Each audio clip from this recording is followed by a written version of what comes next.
Hello and welcome to Business Today. I'm Siddharth Zarabi, and with me, one of the best known healthcare leaders from India who joins us here at the India Today Business Today studios at the World Economic Forum in Davos. Sangeeta Reddy, Joint MD of Apollo Hospital Enterprises.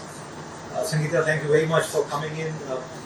It's clear that this is a robust turnout this year at Davos, and US President Donald Trump is going to be here, so there's a significant sense of anticipation about that. But let's talk about other issues, because minus that, you could also call this an AI conference. Frankly, the amount of AI that is being hyped here. For the sector that you represent, AI in healthcare, where do you see real value coming in, and from your current experience and your future expectations, how much of a difference do you think AI will have in the healthcare sector? So, I think it's an amazing time in the history of the evolution of the world itself and the transformation that AI is doing. But particularly coming to healthcare, it's so exciting because it is such a powerful enabler. And I think the healthcare systems of the future will be those who understand the power of optimization of the workflow.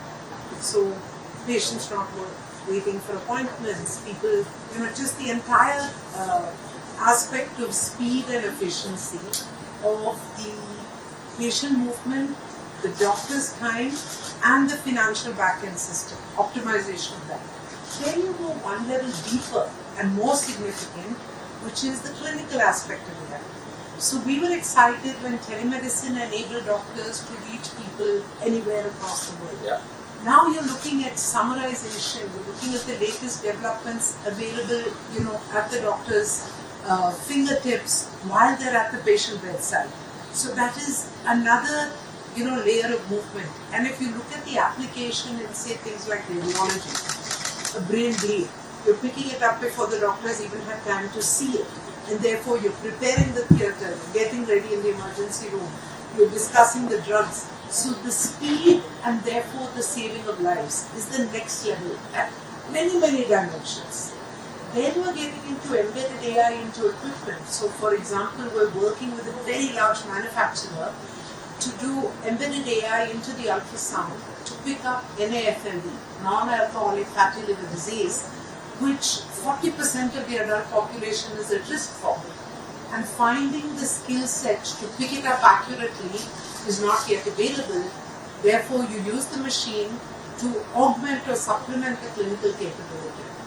And imagine if we pick it up earlier so that you will reduce the burden of disease and also the need for liver transplant.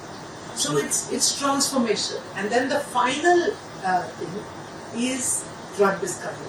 Acceleration of cures, because my favorite thought process about the transformation of healthcare is that the biology, which is telling us about the genome, bytes, which is the additional processing power. Our CT scan machines are faster, better, all the processing, and now comes the entire AI. And then there's bandwidth. So the remotest village anywhere in the world can have access to high-tech medicine. This combination of biology, bytes, and bandwidth is witnessing the transformation of healthcare, and therefore we dare to dream that everyone will have access. A wonderful setup, really, that you've given 4 or 5 big thoughts and the triple B as that's wonderful. I have 2 follow-up questions, and the first really is that from what you just said, does it mean that for a country with vast healthcare needs and disparity, we're not just urban alone, does it mean that the use of AI could translate into long-term financially sustainable models that allow deployment of high quality healthcare at scale all across India, not just concentrated in cities? So that's a fantastic point, and I think that's what we should work towards, that's what we should aspire. And I also believe that the foundations are set. I mean, the world's largest number of financial transactions happening on UPI, 1.3 billion people having an Aadhaar card. Once you have an identity, when we begin to map the healthcare of that person with an identity, then we put AI and risk stratification so that we focus on those who are at potential risk, and therefore we're able to find these diseases earlier and keep them healthier. So I'm very, very hopeful that the combination of this, in fact, I would go so far as to say that the healthcare systems of the future are using AI and technology for optimization. They're using AI for the doctor's capability and knowledge to be widespread and most capable. And they're also using AI in partnership with existing ecosystems for enabling access. But finally, we can't end any conversation on healthcare and AI without saying that the most important part is the human in the loop. So don't think that because I'm going to solve all our problems. We need our doctors. We need our nurses.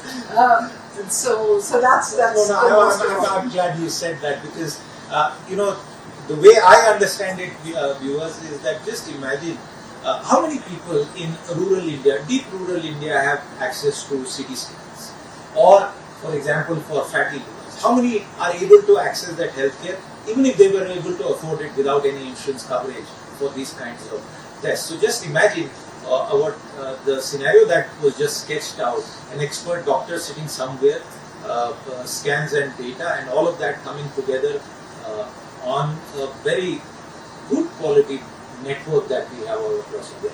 Second question arising from your first answer, and this is, India has also been known as the pharmacy of the world. You spoke about drug discovery. What kind of impact will it have? Will it sort of also solidify our presence in original molecule discovery and obviously keep us strong in the generic space as well? So I think that's the opportunity in front of us. Hearing the amazing sessions here at Davos and the knowledge that's being shared, I think the big take-home point is, how do we take this and implement in our own country? How do we ensure that these concepts are not just concepts that we're appreciating? How do we aggressively apply and scale and therefore let our country find the benefit in it? So I think hospitals and healthcare data, governments and private sector, pharma and life sciences collaborating extensively to accelerate the pace of drug discovery is a very, very real and live option that we must enable. And then the next stage is looking at all the other technologies that can go into healthcare. There's robotics, there's 3D printing. Can we relook at the way that we're generating or applying in surgical areas, whether it's artificial skin, artificial hearts, using the scaffolding, which is 3D printed, and then stem cell.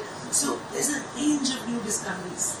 I want India to please find a way that we do the novel discoveries, not just take them from the West and perfect them and make them cheaper. And another panel that I was speaking at was asking about India's age-old remedies. So I told them, this is the time for us when we're going to take our Ayurveda and our energy science and meditation and yoga and all the knowledge we have, validate this on globally acceptable standards, and then give these new formulas to the world, which are not really new, they are age-old, but they become new because they've been validated and scientifically published, so that doctors all over the world are accepting the science behind our age-old medicine. So there's a lot of work to be done, but the vision is powerful. Let's also talk about another burden that India has, and this is the burden of obesity. Mm-hmm. It's related to lifestyle. It's also related to a genetic predisposition of a certain kind in the subcontinent. We've seen weight loss, the magic injection has about that. How is that in your experience as a healthcare business person? How is that panning out in terms of outcomes? Are you on the side of the argument that it should be used more and more so that people get to restore their health at a rapid pace, or do you think there are still some concerns that exist? See, I think it's been scientifically proven that morbid obesity leads to multidisciplinary problems and therefore should be corrected. Using, Punjaro, Wegovy, Ozempic, all these as methodologies, the entire GLP, is a powerful methodology to solve this problem. But it's not the only one. So it is to be used when other methods of natural weight loss cannot be used. So microdosing, indiscriminate use, all these are things that I would say is not appropriate. Understanding that there are complications, but in the right medical hands, GLP range is a very powerful tool, and I see it enabling a reduction in the burden of disease because the global pandemic of obesity is becoming a tsunami, and we're able to arrest it. What about the costs associated with such treatments? We don't have generic versions yet available in the market in that sense. Do you think that doing what we just indicated would be benefited more once we have more affordable options available to the Indian market? So I think definitely that's the case of every single medical legalization, and we all know that this is shortly coming off the license period, and therefore I think in the and there are companies in India who are already working on it. So this is going to happen in the near future. Okay.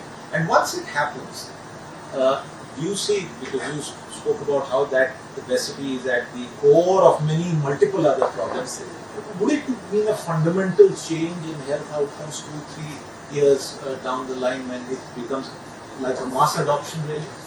So I believe that, like I said earlier, that the global burden of disease will reduce by the control of obesity. All your non-communicable disease which are related to lifestyle, or most of them, have their origins in obesity. And therefore, by the control of obesity, you will reduce the non-communicable disease. That is an indisputable fact.